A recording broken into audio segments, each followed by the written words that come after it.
Okay, what I've done to the Corvette lately is I've installed the blackout kit for the taillights.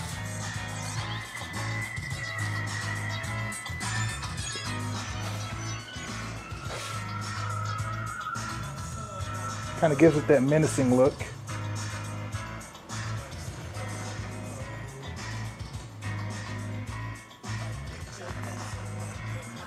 You know, remember I painted the Corvette emblem on the fuel door.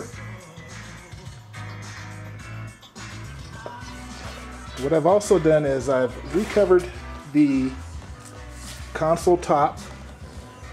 I've installed the stereo better.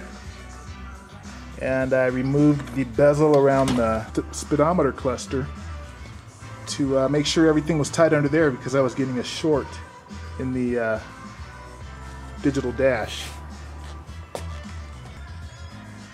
See if we can get a better look and see what we've done inside the interior lately.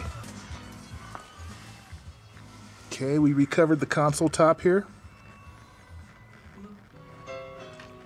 Recovered it and mounted it properly.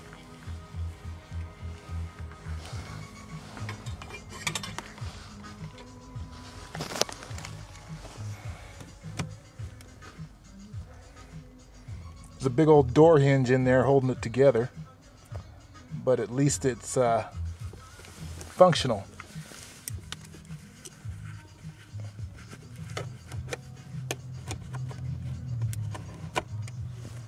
Let's see if we can get a better look at that.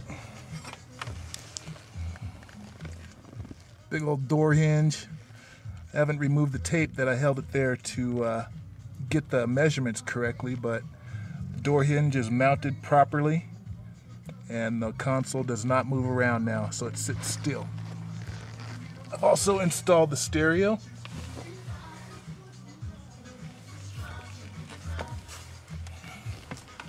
You can get a look at that.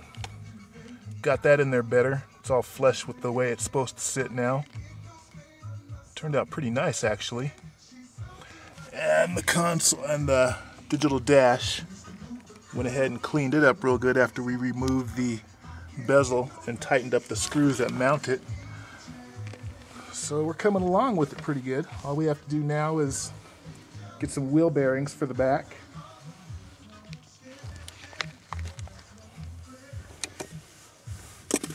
That turned out pretty nice. Even though it doesn't match everything, it's still comfortable and it doesn't look too bad. I also put a new EGR valve vacuum hose on it.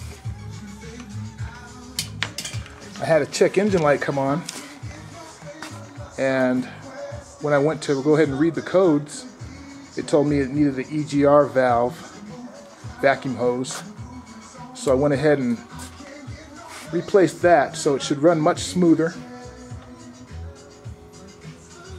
We're coming along.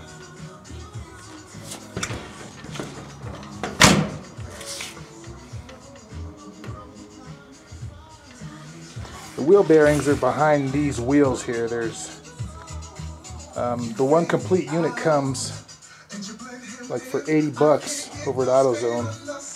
So we'll get those installed coming up here pretty soon.